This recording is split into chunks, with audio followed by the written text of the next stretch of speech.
ജീവധാര ജീവമൊഴി കാൽവരിനാഥന്റെ സ്നേഹമൊഴി തിരുനിറത്താൽ ജീവനേകും യേശുനാഥന്റെ ജീവമൊഴി ജീവധാര ജീവധാര ജീവധാര.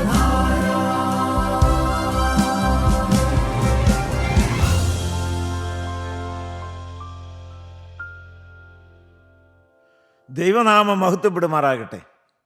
കർത്താവായ യേശുക്രിസ്തുവിൻ്റെ പരിശുദ്ധമായ നാമത്തിൽ നിങ്ങൾക്ക് എല്ലാവർക്കും എൻ്റെ വിനീതമായ സ്നേഹവന്ദനം. 127 സങ്കീർത്തനം ആദ്യത്തെ വാക്യം. യഹോവ വീട് പണിയാതിരുന്നാൽ യഹോവ വീട് പണിയാതിരുന്നാൽ പണിയുന്നവർ വൃഥാ അധ്വാനിക്കുന്നു. ദൈവത്തിന് സ്തോത്രം. നമ്മുടെ ധ്യാന വിഷയം വേദപുസ്തകത്തിലെ ചില വീടുകൾ. അനേക വീടുകളെ കുറിച്ച് വേദപുസ്തകത്തിൽ പ്രതിപാദിക്കുന്നുണ്ട്.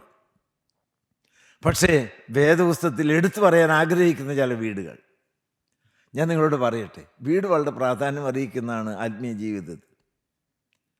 കൊതിയോടെ ഞാൻ നിങ്ങളോട് പറയുകയാണ്, യഹോവ പണിയുന്ന വീടുകളായിരിക്കണം, യഹോവ വസിക്കുന്ന വീടുകളായിരിക്കണം, യഹോവ പ്രസാദിക്കുന്ന ദൈവമക്കൾ പാർക്കുന്ന വീടുകളായിരിക്കണം, സ്വർഗീയമായിരിക്കുന്ന ശക്യന ഉയർന്നു ശോഭിക്കുന്ന ഭവനങ്ങളായിരിക്കണം. കൊച്ചു കൊച്ച് സ്വർഗമായിരിക്കണം നമ്മുടെ ഓരോ വീടുകളും. കാരണം എന്താണെന്ന് നിങ്ങൾക്കറിയാം, അവിടെ നിന്നാണ് സകല നന്മകളുടെയും തുടക്കം. കുഞ്ഞുങ്ങളെ സംബന്ധിച്ചിടത്തോളം ആദ്യത്തെ പള്ളിക്കൂടം സ്കൂള് എന്ന് പറയുന്ന വീടല്ലേ, ആദ്യത്തെ അധ്യാപകർ എന്ന് പറയുന്ന മാതാപിതാക്കന്മാരല്ലേ, സ്വഭാവ രൂപവൽക്കരണം അവിടെയല്ലേ നടക്കുന്നത്. ദൈവത്തിൻ്റെ സ്തോത്രം, ദൈവത്തിൻ്റെ മഹത്വം. സ്വർഗത്തിൻ്റെ കാര്യപരിപാടിയാണ് വീട്. ഒരു ഭവനം എന്ന് പറയുന്ന ആശയം ഉരുത്തിരിഞ്ഞു വന്ന ആദ്യം ഏതെങ്കിലും എഞ്ചിനീയറുടെ ഹൃദയത്തിലല്ല, പിതാവാൻ ദൈവത്തിൻ്റെ മനസ്സിലാണ്. ദൈവമക്കളെ, വേദപുസ്തകത്തിലെ ചില വീടുകൾ. യോഹന്നാന്റെ സുവിശേഷം 11 അധ്യായത്തിൻ്റെ 1 വാക്യവും 12 അധ്യായത്തിൻ്റെ 1 വാക്യവും 11-ന്റെ 1 12-ന്റെ 1. മറിയയുടെയും അവളുടെ സഹോദരി മാർത്തയുടെയും ഗ്രാമമായ ബേഥാനിയിലെ ലാസർ എന്ന ഒരുത്തൻ ദീനമായി കിടന്നു. ദൈവമക്കളെ, മാർത്തയുടെയും മറിയയുടെയും ലാസറിൻ്റെയും ഭവനം, ആ ഭവനം വാസ്തവത്തിൽ ഒരിക്കൽ കണ്ണുനീരിൻ്റെ വീടായിരുന്നു. 11-ന്റെ 33 വായിക്കാമോ? 11-ന്റെ 33. കണ്ണുനീര് തളം കെട്ടി നിന്ന വീടായിരുന്നു. അവൾ കരയുന്നതും അവളോടുകൂടെ വന്ന യഹൂദന്മാർ കരയുന്നതും യേശു കണ്ടിട്ട് ഉള്ളം നൊന്ത് കലങ്ങി. ദൈവത്തിന്റെ സ്തോത്രം. വരുന്നവരെല്ലാം കരയുകയാണ്. യേശുവും ഉള്ളം നൊന്ത് കലങ്ങി കരഞ്ഞു. കണ്ണുനീരിൻ്റെ വീട്. ബേഥാനിയയിലെ കൊച്ചു വീടിനെ കുറിച്ച് നിങ്ങൾക്ക് എല്ലാവർക്കും അറിയാം. ആ ദേശം അറിയപ്പെടുന്നത് തന്നെ ആ വീടിൻ്റെ കെയർ ഓഫിലാണ്. ദൈവമക്കളെ, മരണം താണ്ഡവ നൃത്തമാടിയതായ ഒരു ഭവനം. അപ്പൻ മരിക്കുന്നു, അമ്മ മരിക്കുന്നു, താങ്ങും തണലും ആണും തൂണുമായിട്ടുണ്ടായിരുന്ന ലാസറും മരിക്കുന്നു. ദൈവത്തിൻ്റെ മഹത്വം. മരണത്തിൻ്റെ മണമുള്ളതായ വീട്, കുഷ്ഠത്തിൻ്റെ ദുർഗന്ധമുള്ളതായ വീട്, കണ്ണുനീര് തോരാത്തതായ വീട്. 2 സഹോദരിമാരുടെ മാർത്തയും അറിയും. മാർത്തയ്ക്ക് എപ്പോഴും പരിഭവമാണ്. കുടുംബത്തിൻ്റെ അന്തരീക്ഷം പോലും പരിഭവം നിറഞ്ഞതാണ്. നിങ്ങളുടെ ഓരോരുത്തരും വീട്ടിലേക്ക് നോക്കാനാണ് ഞാൻ ഈ കാര്യം അവതരിപ്പിക്കുന്നത്. നിങ്ങളുടെ കുടുംബ അന്തരീക്ഷം എങ്ങനെയുണ്ട്? അത് സ്വർഗതുല്യമാണോ? അതിലെ അംഗങ്ങൾ ഒരു മനസ്സോടെ സന്തോഷത്തോടെയാണോ വസിക്കുന്നത്? 133 സങ്കീർത്തനത്തിലെ പോലെ എല്ലാവരും ഒരു മനസ്സോടെയാണ്. 133-ന്റെ 1 വാക്യം ഒന്ന് വായിച്ച്. ഇതാ സഹോദരന്മാർ ഒത്തൊരുമിച്ച് വസിക്കുന്നത് എത്ര ശുഭവും എത്ര മനോഹരവുമാകുന്നു. എത്ര മനോഹരമാണ് ആ വീട്. ഒരു മനസ്സിന്റെ വീട്. ദൈവത്തിന് സ്തോത്രം. ദൈവത്തിന്റെ തേജസ് വെട്ടിമിന്നുന്ന വീട്, ആരാധന ഉയരുന്ന വീട്, സ്തുതി ഉയരുന്ന വീട്, ദൈവത്തിന്റെ മഹത്വം സുഗന്ധം മണക്കുന്ന വീട്. സഹോദരി സഹോദരന്മാരും മക്കളും കൊച്ചുമക്കളും മാതാപിതാക്കന്മാരും ഒരു മനസ്സോടെ ഹല്ലേലൂയ സ്നേഹത്തിന്റെ ചങ്ങലയിൽ കോർത്തിണക്കപ്പെട്ടതായ ആരാധനയുടെ ഭവനം. എങ്ങനെയുണ്ട് നിങ്ങളുടെ വീട്? ഒരു സമയത്ത് ആ വീട് എല്ലാം കൊണ്ടും വേദന തളം കെട്ടി നിൽക്കുന്നൊരു വീടായിരുന്നു. ഞാൻ പറഞ്ഞല്ലോ, എത്ര മരണം, ഏതെല്ലാം തരത്തിലുള്ളതായ കുഷ്ഠത്തിൻ്റെ ദുർഗന്ധം, വഴക്കിൻ്റെതായ അന്ധകാര ശക്തികൾ വ്യാപരിക്കുന്ന രംഗം. ദൈവത്തിന് സ്തോത്രം. എന്നാൽ കർത്താവായ യേശു ക്രിസ്തു ഭവനത്തിൽ കടന്നു വന്നു. ശിഷ്യന്മാരാ ഭവനത്തിൽ കടന്നു വന്നു. അവരാ ഭവനത്തിൽ വരുവാനും പ്രാർത്ഥിക്കുവാനും ആരാധിക്കുവാനും തുടങ്ങി. വ്യക്തിജീവിതങ്ങൾ മാനസാന്തരപ്പെട്ടു. ദൈവത്തിന് സ്തോത്രം. യേശുക്രിസ്തു വന്നതും യേശുക്രിസ്തു സ്നേഹിക്കുന്നതുമായ ഭവനമായിരുന്നു. മാർത്തയെയും മറിയയെയും ലാസറിനെയും യേശു സ്നേഹിച്ചു എന്ന് വചനം പറയുന്നു. എങ്കിലും അവിടെ രോഗം വന്നു, മരണം വന്നു. കർത്താവായ യേശുക്രിസ്തു കടന്നു വരുന്ന ഭവനമാണ് യേശുവിനെ ആരാധിക്കുന്ന മക്കൾ താമസിക്കുന്ന വീടാണെന്ന് വിചാരിച്ച് അവിടെ ദുഃഖവും വേദനയും കണ്ണുനീരും രോഗവും ഒന്നും ഉണ്ടാകില്ല നിങ്ങളൊരിക്കലും ധരിക്കരുത്. പക്ഷെ അതെല്ലാം ദൈവം നന്മയ്ക്കും ദൈവം ആ മഹത്വത്തിലാക്കി തീർക്കും. നന്ദിയോടെ സ്തോത്രം. അങ്ങനെ കണ്ണുനീര് നിറഞ്ഞ, വേദന നിറഞ്ഞ ദൈവത്തിന് സ്തോത്രം. ദൈവമക്കളെ, അത്രമാത്രം ദുഃഖനിബിഡമായിരിക്കുന്ന വീട്. 12-ാം അധ്യായത്തിലേക്ക് വരുമ്പോൾ എന്തായി? 1 മുതലായ വാക്യങ്ങൾ വായിച്ച്. യേശു മരിച്ചവരിൽ നിന്ന് ഉയർപ്പിച്ച ലാസർ പാർത്ത ബേഥാനിയിലേക്ക് യേശു ആ വീട്ടിലേക്ക് കടന്നു വന്നു. ഫലമോ? അവിടെ അവർ അവന് ഒരു അത്താഴമൊരുക്കി. മാർത്ത ശുശ്രൂഷ ചെയ്തു. ലാസറോ അവനോടുകൂടെ പന്തിയിലിരുന്നവരിൽ ഒരുവനായിരുന്നു. അപ്പോൾ മറിയ വിലയേറിയ സ്വച്ഛജടാമാംസി തൈലം ഒരു റാത്തലെടുത്ത് യേശുവിന്റെ കാലിൽ പൂശി. യേശുവിന്റെ കാലിൽ ആ ഭവനത്തിലെ മറിയ സ്വച്ഛജടാമാംസ തൈലം എടുത്ത് പൂശി തന്റെ തലമുടി കൊണ്ട് കാൽ തുവർത്തി. തൈലത്തിന്റെ സൗരഭ്യം കൊണ്ട് വീട് നിറഞ്ഞു. Hallelujah, hallelujah. ഇപ്പോൾ നിറഞ്ഞ സൗരഭ്യമാണ്, ഇപ്പോൾ നിറഞ്ഞ സന്തോഷമാണ്, ഇപ്പോൾ നിറഞ്ഞ ആരാധനയാണ്, ഇപ്പോൾ നിറഞ്ഞ നന്ദിയാണ്, ഇപ്പോൾ അവിടെ നിറഞ്ഞ സ്തുതിയും സ്നേഹവും ആരാധനയും മാത്രമാണ്. നന്ദിയോടെ സ്തോത്രം. കാരണം എന്താണെന്നറിയാം? ഞാൻ കൈകൂപ്പിക്കൊണ്ട് പറയട്ടെ, കരച്ചിൽ കാണുന്ന ഒരു യേശുവുണ്ട്. വേദനിക്കുന്നവരുടെ വേദനയെ ഒപ്പിയെടുക്കുവാൻ കടന്നു വന്ന് വേദനയിൽ പങ്കാളിയായി പരിഹാരം തരുന്ന ഒരു യേശുവുണ്ട്. തേജോമയനായ അണ്ടകടാക്കത്തിൻ്റെ ഉടയവനായിരിക്കുന്ന സർവശക്തനായിരിക്കുന്ന ദൈവം പാവപ്പെട്ട 2 പെൺകുട്ടികളുടെ കരച്ചിൽ കണ്ട് ഉള്ളം നൊന്ത് കരയുകയാണ്. ആരാണ് ഈ ദൈവം? എന്ത് മനസ്സിലുള്ളവനാണ് ഈ ദൈവം? എന്ത് കരുണാനിധിയാണ് ഈ ദൈവം? ഹല്ലേലൂയ. അത് പറഞ്ഞാൽ തീരുകയില്ല. ഈ വാർദ്ധക്യത്തിൽ അടിയൻ രുചിച്ച് നോക്കിയിട്ടാണ് നിങ്ങളോട് പറയുന്നത്. എൻ്റെ യേശു എനിക്ക് നല്ലവനാണ്, എൻ്റെ യേശു എനിക്ക് മതിയായവനാണ്, എൻ്റെ യേശു എനിക്ക് സർവസ്വവുമാണ്, എൻ്റെ യേശു എനിക്ക് ആരാധനാ പുരുഷനാണ്. Hallelujah, hallelujah, hallelujah. ആ യേശു എൻ്റെ സമാധാനമാണ്, ആ യേശു എൻ്റെ ചിരിയാണ്, ആ യേശു എൻ്റെ സന്തോഷവും എൻ്റെ നിത്യസ്വർഗവുമാണ്. യേശു എന്നിൽ നിന്ന് മാറിയാൽ ഞാൻ പൂജ്യമാണ്. ദൈവമക്കളെ, യേശു നിങ്ങൾക്ക് ആരാണ്? യേശു നിന്നിലുണ്ടോ? യേശു നിൻ്റെ ഭവനത്തിലുണ്ടോ? യേശുവിൻ്റെ പ്രകാശം നിങ്ങളുടെ വീട്ടിൽ ജ്വലിക്കുന്നുണ്ടോ? ദൈവത്തിൻ്റെ സ്തോത്രം. ദൈവസാന്നിധ്യത്തിൻ്റെ സുഗന്ധം നിങ്ങളുടെ വീട്ടിൽ നിന്ന് അനേകർ മണക്കുന്നുണ്ടോ? വഴക്കൊക്കെ മാറട്ടെ, ഭിന്നതകളൊക്കെ മാറട്ടെ, സാത്താൻ്റെ ശക്തികളൊക്കെ മാറട്ടെ. നന്ദിയോടെ സ്തോത്രം. കാൽവരി നാട്ടപ്പെട്ട ഒരു ഭവനമായി മാറട്ടെ. ഒരിക്കൽ വഴക്ക്, പിന്നീട് സ്നേഹം. ഒരിക്കൽ കരച്ചിൽ, പിന്നീട് നന്ദിയുടെ ആരാധന. ഒറ്റ കാരണം മാത്രം, തേജോമയനായ കർത്താവായ യേശുക്രിസ്തു ഭവനത്തിൽ കടന്നു വന്നു. ദൈവത്തിന് സ്തോത്രം. ദൈവമക്കളെ, അവിടെ കാൽക്കലിരിക്കുന്നതിന് മറിയുണ്ടായിരുന്നു. നിങ്ങളുടെ വ്യക്തി ജീവിതത്തിലും കുടുംബജീവിതത്തിലും ഒരു പുതിയ അധ്യായം തുടങ്ങണം. ദൈവത്തിന് സ്തോത്രം. 1-ാമത്തെ വീട് ബേഥാനിയിലെ വീട്. ഒരിക്കൽ വേദനയുടെ വീടായിരുന്നു, പിന്നീട് ആരാധനയുടെ വീടായി. ഒരിക്കൽ കുഷ്ഠം മണത്ത വീടായിരുന്നു, മരണം നൃത്തമാടിയതായ വീടായിരുന്നു. ഇപ്പോൾ ജീവൻ്റെ ഉറവിടമായ കർത്താവായ യേശുക്രിസ്തു കടന്നു വന്ന് സൗരഭ്യം പരത്തുന്ന ഒരു വീടായി മാറി. നന്ദിയോടെ. 2-ാമത്തെ വീട് ഏതാണ്? ലൂക്കോസിന്റെ സുവിശേഷം 11-ാം അധ്യായത്തിൻ്റെ 24 മുതൽ 26 വരെയുള്ള ഈ വാക്യങ്ങൾ. അശുദ്ധാത്മാവ് ഒരു മനുഷ്യനെ വിട്ടുപോയിട്ട് നീരില്ലാത്ത പ്രദേശങ്ങളിൽ തണുപ്പ് തിരഞ്ഞു നടന്നു.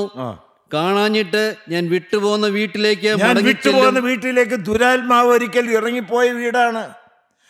പിന്നീട് അതെന്ത് ചെയ്തു? ആ വീട്ടിലേക്ക് മടങ്ങി വന്നു. വായിച്ചേ. അത് അടിച്ചുവാരിയും അലങ്കരിച്ചും കാണുന്നു. അപ്പോൾ അവൻ പോയി തന്നിലും ദുഷ്ടതയേറിയ 7 ആത്മാക്കളെ കൂട്ടിക്കൊണ്ടുവരുന്നു. അവയും അതിൽ കിടന്ന് പാർത്തിട്ട് ആ മനുഷ്യന്റെ പിന്നത്തെ സ്ഥിതി മുമ്പിലത്തേതിനേക്കാൾ വല്ലാതെയായി ഭവിക്കും. മനുഷ്യന്റെ ഹൃദയം ദൈവത്തിന് സിംഹാസനമായിരിക്കണം. അത് പാപത്തിന് വിട്ടുകൊടുക്കുമ്പോൾ പാപത്തിൻ്റെ ഉടയവനായിരിക്കുന്ന പിശാച് കയറി വരും. അങ്ങനെ പിശാച് അധിവസിക്കുന്ന ദൈവമക്കൾ താമസിക്കുന്ന ഭവനം പൈശാചിക ഭവനമായിരിക്കും, അശുദ്ധാത്മാവുള്ള ഭവനമായിരിക്കും. എന്നാൽ ദൈവമക്കളെ, കർത്താവായി യേശുക്രിസ്തു കടന്നു വന്നാൽ അശുദ്ധാത്മാക്കളെല്ലാം ഇറങ്ങിപ്പോകും. ഈ ഭവനത്തെക്കുറിച്ച് പറയുമ്പോൾ അശുദ്ധാത്മാവ് ഇറങ്ങിപ്പോയി, അന്ധകാരമെല്ലാം മാറി, അടിച്ചു വാരി ശുദ്ധീകരിച്ചു. ദൈവത്തിന് സ്തോത്രം. ഈ ഇറങ്ങിപ്പോയ ദുരാത്മാക്കൾ ചുറ്റിക്കറങ്ങി നടന്നു. പിന്നീട് മനസ്സിലായി ഈ ഭവനം അടിച്ചു വാരി അവിടെ ക്ലിയറാക്കി ഇട്ടിട്ടുണ്ട്, പക്ഷെ അവിടെ കർത്താവില്ല, അവിടെ വെളിച്ചം വസിക്കുന്നില്ല. ഇപ്പോൾ നമ്മൾക്ക് കയറിക്കൂടാൻ കൊള്ളാവുന്ന രംഗമാണത്. വേറെ 7 ദുരാത്മാക്കളെയും കൂട്ടിക്കൊണ്ടുവന്നു. ഒന്നുണ്ടായിരുന്ന സ്ഥാനത്ത് ഇപ്പോൾ 8 ദുരാത്മാക്കളായി. ഞാൻ മർമ്മം നിങ്ങളോട് പറയാൻ ആഗ്രഹിക്കുകയാണ്. അതിൻ്റെ തിയോളജിക്കൽ എക്സ്പ്ലനേഷനൊന്നും ബലഹീനായി എനിക്ക് അറിഞ്ഞുകൂടാ. പക്ഷെ ഒരു കാര്യം നിങ്ങളോട് വ്യക്തമായി പൊരുൾ തിരിച്ച് പറഞ്ഞു തരാനായിട്ടുണ്ട്. നമ്മളുടെ കൂട്ടായ്മയിൽ വരുന്ന ദൈവമക്കൾ മനസ്സറിഞ്ഞൊരു പാപം ചെയ്യുകയില്ല എന്ന് തീരുമാനിച്ചാൽ മാത്രം പോരാ, കർത്താവായി യേശുക്രിസ്തു നിങ്ങളുടെ ഹൃദയത്തിൽ വസിക്കണം. ദുരാത്മാവിനെ ഇറക്കിവിട്ടാൽ മാത്രം പോരാ, പരിശുദ്ധാത്മാവ് വസിക്കണം. അതില്ലാത്തതാണ് കുഴപ്പം. അതുകൊണ്ടാണ് അനേക ദൈവമക്കൾ ഞാൻ കുറച്ചു നാൾ പിടിച്ചു നിന്നു പിന്നീട് വീണുപോയി സാറേ എന്ന് പറയാൻ കാരണം. ദൈവത്തിന് മഹത്വം. ഇരുട്ട് മാറിയാൽ പോരാം, വെളിച്ചം അവിടെ വരണം. സാത്താൻ ഇറങ്ങിപ്പോയാൽ പോരാം, യേശുക്രിസ്തു അവിടെ കുടിയിരിക്കണം. അന്ധകാരം മാറിയാൽ പോരാം, വെളിച്ചം വരണം. നന്ദിയോടെ സ്തോത്രം. പാപം വിട്ടാൽ പോരാം, ആത്മാവ് കടന്നു വരണം. ദൈവമക്കളെ, സക്കായിയുടെ വീട്ടിൽ കർത്താവായ യേശുക്രിസ്തു കടന്നു ചെന്നു. ആ സക്കായിയുടെ വീട് അന്ധകാര നിമിഷമായിരുന്നു. അവൻ്റെ ദൈവം എന്ന് പറയുന്നത് പണമായിരുന്നു. ഇപ്പോൾ കർത്താവായ യേശുക്രിസ്തു കടന്നു വന്നു. ഇപ്പോൾ ആ വീടിന് രക്ഷ വന്നു. Hallelujah, hallelujah. ദൈവമക്കളെ, നിങ്ങൾക്കൊരു ജയജീവിതം വേണോ? നിങ്ങളും നിങ്ങളുടെ കുടുംബവും സ്വർഗതുല്യമായ ശാന്തിയും സമാധാനവും സന്തോഷവും അനുഭവിക്കണോ? യേശുവിനെ സ്വീകരിച്ചാൽ മാത്രം മതി. ഇവനും അബ്രഹാമിൻ്റെ മകനാകിയാൽ ഈ ഭവനത്തിന് രക്ഷ വന്നു. കാണാതെ പോയതിനെ തിരഞ്ഞെടുത്ത് രക്ഷിപ്പാനല്ലോ മനുഷ്യപുത്രൻ വന്നത്. ഹല്ലേലൂയ, ദൈവത്തിന് മഹത്വം. അപ്പോസ്തല പ്രവൃത്തികളുടെ പുസ്തകം 16-ാം അധ്യായത്തിൻ്റെ ഒരു കാരാഗൃഹ പ്രമാണിയുടെ കാര്യം പറയുന്നുണ്ട്. കാരാഗൃഹ പ്രമാണി പൗലോസിനെയും ശീലാസിനെയും ഉപദ്രവിച്ച് അകത്തെ തടങ്കലിലാക്കി കാലും കൈയുമെല്ലാം ആമത്തിലാക്കിയിട്ട് ഉപദ്രവിച്ചതായ ഒരു പ്രമാണിയാണ് കാരാഗൃഹ പ്രമാണി. ആരാധനയുടെ ശബ്ദം കേട്ടു, ദൈവത്തിൻ്റെ തീ ഇറങ്ങിയത് അവൻ കണ്ടു, അനുഭവിച്ചു. യജമാനന്മാരെ രക്ഷപ്രാപിപ്പാൻ ഞാൻ എന്ത് ചെയ്യണം എന്ന് ചോദിച്ചുകൊണ്ട് കാരാഗൃഹ പ്രമാണി പൗലോസിന്റെ അടുക്കലേക്ക് ചെന്നു. കർത്താവായ യേശുക്രിസ്തുവിൽ വിശ്വസിക്കുക, നീ നിന്റെ കുടുംബവും രക്ഷപ്രാപിക്കുമെന്ന് പറഞ്ഞു. ദൈവത്തെയും ദൈവമക്കളെയും നിഷേധിച്ച് ദൈവമക്കളെ ഉപദ്രവിച്ച് കാരാഗ്രഹത്തിൽ തടവിലാക്കി ഉപദ്രവിച്ചതായ കാരാഗ്രഹത്തിൻ്റെ പ്രമാണിയാണ്. ദൈവത്തിൻ്റെ മഹത്വം, കർത്താവിന് സ്തോത്രം. ഇപ്പോൾ ദൈവത്തിൻ്റെ ശക്തിയുടെ വ്യാപാരം നേരിട്ട് കണ്ടു. അത് ആരിൽ കൂടിയാണ്? ദൈവം അധിവസിക്കുന്ന ദൈവമക്കളിൽ കൂടി. ഒരു ദൈവം ഇതിൽ എവിടെ ചെന്നാലും ദൈവത്തിൻ്റെ ശക്തി വെളിപ്പെടുത്തും. ദൈവമക്കളെ, ഈ കാരാഗ്രഹ പ്രമാണിയുടെ വീട്ടിലേക്ക് ഇവരെ കൂട്ടിക്കൊണ്ടുപോയി, പൗലോസിനെയും ശീലാസിനെയും. ഒരിക്കൽ തല്ലി മുറിവേൽപ്പിച്ചു. ഇപ്പോൾ ആ മുറിവുകൾ കഴുകി കെട്ടി തുടയ്ക്കുകയാണ്. വായിച്ചേ 16-ാം അധ്യായം. അപ്പോൾ 16-ാം അധ്യായത്തിന് 30-31 വായിച്ചേ. യജമാനന്മാരെ, രക്ഷ പ്രാപിപ്പാൻ ഞാൻ എന്ത് ചെയ്യണമെന്ന് ചോദിച്ചു. കർത്താവായ യേശുവിൽ വിശ്വസിക്ക, എന്നാൽ നീ നിന്റെ കുടുംബവും രക്ഷ പ്രാപിക്കുമെന്ന് അവർ പറഞ്ഞു. ദൈവത്തിന്റെ മഹത്വം, രക്ഷ പ്രാപിക്കുമെന്ന് പറഞ്ഞു. അവൻ അതേ വഴി അംഗീകരിച്ചു, യേശുവിനെ സ്വീകരിച്ചു. 34-ാമത്തെ വാക്യം വായിച്ചേ. പിന്നെ അവരെ വീട്ടിൽ കൈക്കൊണ്ടു അവർക്ക് ഭക്ഷണം കൊടുത്തു. ദൈവത്തിൽ വിശ്വസിച്ചതിൽ വീടടക്കം ആനന്ദിച്ചു. Hallelujah, hallelujah. വീടടക്കം ആനന്ദിച്ചു. അതാണല്ലോ നമ്മുടെ വിഷയം. എൻ്റെ ഒരു കൊതി നിങ്ങളോട് പറയട്ടെ, നിങ്ങൾ എല്ലാവരെയും കുറിച്ചുള്ള ഒരു കൊതി നിങ്ങളോട് പറയട്ടെ. ഹൗസ് ഹോൾഡ് സാൽവേഷൻ, കുടുംബമായുള്ളതായ രക്ഷ. Hallelujah, hallelujah. ദൈവത്തിന് മഹത്വം. എല്ലാവരും എന്നെ പെറ്റതായിരിക്കുന്ന തള്ള നിത്യനരകത്തിൻ്റെ വേദനയിൽ തീപ്പൊയ്യിൽ കിടക്കുന്നത് നീ സ്വർഗത്തിൽ നിന്നുകൊണ്ട് കണ്ടു കഴിഞ്ഞാൽ നിന്റെ സന്തോഷം പൂർണ്ണമാകുമോ? ഒരു ധനവാന്റെ കാര്യം ലൂക്കോസിന്റെ സുവിശേഷത്തിൽ പറയുന്നുണ്ട് കർത്താവ്. അവൻ ധനവാനായിരുന്നു, ആഡംബര വിഭൂഷണനായി ജീവിച്ചു, ഇപ്പോൾ നരകയാതനയിലാണ്. അവൻ പറയുന്നൊരു കാര്യമുണ്ട്, ഞങ്ങൾ 6 ആൺമക്കളാണ്, ഞാൻ കർത്താവിനെ രുചിച്ചറിയാത്തതുകൊണ്ട് ഇപ്പോൾ നരകത്തിൻ്റെ തീപ്പൊയ്യിൽ വേദനയിൽ വെന്തരികയാണ്. എന്നാൽ അബ്രഹാം പിതാവിനോട് നരകയാതനയുടെ വേദനയിൽ കരഞ്ഞുകൊണ്ട് പറയുന്നൊരു കാര്യമുണ്ട്, എനിക്ക് 5 സഹോദരന്മാരുണ്ട്, അവരും ഈ യാതനാ സ്ഥലത്തേക്ക് വരാതിരിപ്പാൻ ലാസറിനെ അങ്ങോട്ടൊന്ന് അയക്കണമെന്ന്. ഇപ്പോഴത്തെ പോക്ക് പോയാൽ അവരും അങ്ങോട്ട് മാത്രമേ വരികയുള്ളൂ, നരകത്തിലേക്ക്. എന്താണ് പറഞ്ഞതിൻ്റെ അർത്ഥം? ഒരു കുടുംബം മുഴുവൻ നരകത്തിലേക്ക് പോയിക്കൊണ്ടിരിക്കുകയാണ്. ഇത് കേൾക്കുന്ന ദൈവമക്കളുടെ ആരുടെയെങ്കിലും ഭവനം അങ്ങനെയാണോ? ദൈവമക്കളെ, കുടുംബമായിട്ടുള്ള രക്ഷ നമ്മൾ ആഗ്രഹിക്കുന്നൊരു കാര്യമാണ്. വ്യക്തികളുടെയും കുടുംബത്തിൻ്റെയും രക്ഷ ആഗ്രഹിച്ചുകൊണ്ടാണ് എപ്പോഴും നിങ്ങളുടെ മധ്യത്തിൽ ഈ വചനം വിളമ്പിത്തരുന്നത്, ഈ വചന ശുശ്രൂഷ ഞങ്ങൾ വ്യാപൃതരായിരിക്കുന്നത്. വീടടക്കം ആനന്ദിക്കണം. നന്ദിയോടെ സ്തോത്രം. എങ്ങനെയാണ് ആനന്ദിക്കുന്നത്? മാനസാന്തരപ്പെട്ട ഭാവിയെ ചൊല്ലി സ്വർഗത്തിൽ സന്തോഷമുണ്ട്. മുടിയൻ പുത്രന്മാർ മടങ്ങി വരുമ്പോൾ സ്വർഗത്തിൽ സന്തോഷമുണ്ട്. ഇന്ന് നിങ്ങൾക്കൊന്ന് മടങ്ങി വരാമോ? ഇന്ന് അരുമനാഥൻ്റെ കാൽക്കൊളന്ന് വീഴാമോ? ഇന്ന് കർത്താവായ യേശുക്രിസ്തുവിനെ ഹൃദയത്തിലൊന്ന് സ്വീകരിക്കാമോ? അശുദ്ധാത്മാവിനോട് യാത്ര പറയാമോ? പാപത്തോട് യാത്ര പറഞ്ഞാൽ മാത്രം പോരാ, കർത്താവായ യേശുക്രിസ്തുവിനകത്ത് കർത്താവ് രക്ഷിതാവുമായി പ്രതീക്ഷിക്കാമോ? ദൈവത്തിന് ഇരുട്ട് വേണ്ട എന്ന് വെച്ചാൽ മാത്രം പോരാ, വെളിച്ചത്തിൽ ജ്വലിച്ച് പ്രകാശിക്കുന്ന ഒരന്തരംഗം നിങ്ങൾക്കുണ്ടായിരിക്കണം. 1 ബെഥാനിയിലെ വീട്, 2 അശുദ്ധാത്മാവ് വിട്ടുപോയതായ വീട്. 3-ാമത്തെ വീട് ലൂക്കോസിന്റെ സുവിശേഷം 6-ാം അധ്യായത്തിന്റെ 47 മുതൽ 49 വരെ വാക്യങ്ങൾ. എന്റെ അടുക്കൽ വന്ന് എന്റെ വചനം കേട്ട് ചെയ്യുന്നവനെല്ലാം ഇന്നവനോട് തുല്യനെന്ന് ഞാൻ കാണിച്ചു തരാം. ആഴക്കുഴിച്ച് പാറമേൽ അടിസ്ഥാനമിട്ട് വീട് പണിയുന്ന മനുഷ്യനോട് അവൻ തുല്യൻ. വായിച്ചു. വെള്ളപ്പൊക്കമുണ്ടായിട്ട് ഒഴുക്ക് വീട്ടിനോടടിച്ചു, എന്നാൽ അത് നല്ലവണ്ണം പണിതിരിക്കൊണ്ട് അത് ഇളകിപ്പോയില്ല. ദൈവത്തിന്റെ മഹത്വം, കർത്താവിന് സ്തോത്രം. കർത്താവായ യേശുക്രിസ്തു പറഞ്ഞ ഉപമകളിലൊന്നാണ് മത്തായി സുവിശേഷം 7-ാം അധ്യായം 43 മുതൽ 45 വരെ വാക്യങ്ങളിലും അത് വളരെ സവിസ്തരം രേഖപ്പെടുത്തിയിട്ടുണ്ട്. 2 തരം പണിക്കാർ, 2 തരം അടിസ്ഥാനം, 2 തരം വീടുകൾ. അടിസ്ഥാനമാണ് പ്രധാനം. ഒരു വീടിന് 2 ഘടകങ്ങളാണുള്ളത്. 1 അടിസ്ഥാനം, അത് മണ്ണിനടിയിലാണ്. 2 അതിൻ്റെ സൂപ്പർ സ്ട്രക്ചർ, അതിൻ്റെ ഉപരിസൗധം. നമ്മളിന്ന് പലപ്പോഴും ഉപരിസൗധത്തിനാണ്, പുറമേ കാണുന്നതായ ഫ്രണ്ട് എലിവേഷനാണ് പ്രാധാന്യം കൊടുക്കുന്നത്. അത് മാർബിള് അല്ലെങ്കിൽ നല്ല ഭിത്തി, അതെല്ലാം വേണ്ടെന്ന് ഞാൻ പറയുന്നില്ല. ആ കെട്ടിടം നിലനിൽക്കണമെങ്കിൽ അതിൻ്റെ അടിസ്ഥാനം ഉറപ്പുള്ളതായിരിക്കണം. ഇവിടെ 2 ഭവനങ്ങളെ കുറിച്ചാണ് പറയുന്നത്. 1 പാറമേൽ അടിസ്ഥാനമിട്ടത്, 2 മണൽമേൽ അടിസ്ഥാനമിട്ടത്. ഇവിടെ ഞാൻ പറയാൻ ആഗ്രഹിക്കുന്നത് ഉറപ്പുള്ള പാറമേൽ അടിസ്ഥാനമിട്ട വീടുകൾ. വളരെ വ്യക്തമാണ് വേദപുസ്തകത്തിൽ 1 കൊരിന്ത്യർ 10-ാം അധ്യായത്തിൽ ഉൾപ്പെടെ പറയും, ആ പാറ ക്രിസ്തുവായിരുന്നു. നമുക്ക് വേണ്ടി തകർക്കപ്പെട്ട പാറ, ഉറപ്പുള്ളതായ പാറ, നീറോ പൊട്ടിപ്പുറപ്പെടുന്നതായ പാറ, ഇളകാത്തതായിരിക്കുന്ന പാറ. മത്തായി ശ്ലീഹ അത് വളരെ വ്യക്തമായി രേഖപ്പെടുത്തിയിട്ടുണ്ട്, കർത്താവ് പറഞ്ഞതായ വാക്കുകൾ. ഏതാണ് ഈ അടിസ്ഥാനം? ഉറപ്പുള്ള അടിസ്ഥാനം ഏതാണ്? മത്തായി 7:24 തൊട്ട് വന്നോടെ വായിച്ച്. ആകയാൽ എന്റെ ഈ വചനങ്ങളെ കേട്ട് ചെയ്യുന്നവനൊക്കെയും പാറമേൽ വീട് പണിത ബുദ്ധിയുള്ള മനുഷ്യനോട് അതാണ് അടിസ്ഥാനം. വചനത്തിൽ അടിസ്ഥാനപ്പെട്ടതായ ഒരു ജീവിത സൗധം. ദൈവത്തിന് സ്തോത്രം. ദൈവമക്കളെ, നമ്മുടെ ജീവിതത്തിൻ്റെ ഓരോ സ്റ്റെപ്പും വചനപ്രകാരമായിരിക്കണം. ആരെന്ത് പറഞ്ഞാലും ദൈവത്തിൻ്റെ സത്യവചനം എന്ത് പറയുന്നു എന്നുള്ളതായ ഒരറിവ് നമുക്കുണ്ടായിരിക്കണം. 21-ാമത്തെ വാക്യം ഒന്ന് വായിക്കാം.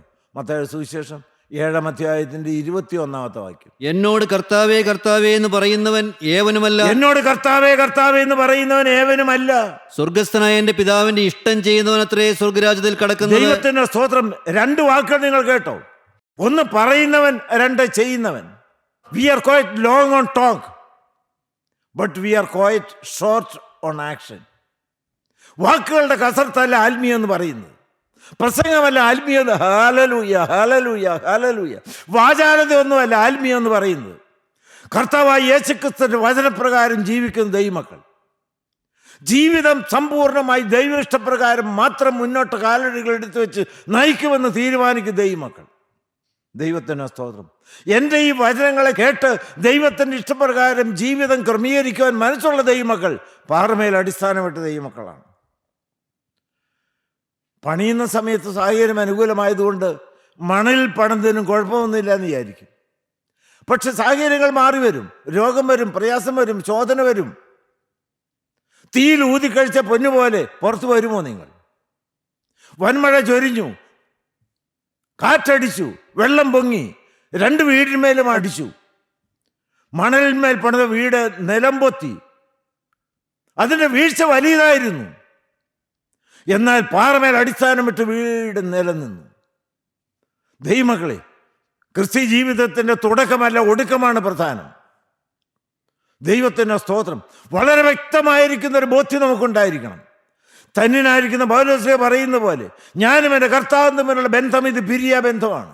ഈ ലോകത്തിനോ വരുവാനത്തിനോ ഉയരത്തിനോ ആഴത്തിനോ മറ്റ് യാതൊരു സൃഷ്ടിക്കോ കർത്താവായ യേശുക്രിസ്തുവിനുള്ള ദൈവ സ്നേഹത്തിൽ നിന്ന് എന്നെ വേർപിരിക്കാൻ സാധ്യമല്ല എന്ന് ഞാൻ ഉറച്ചിരിക്കുന്നു.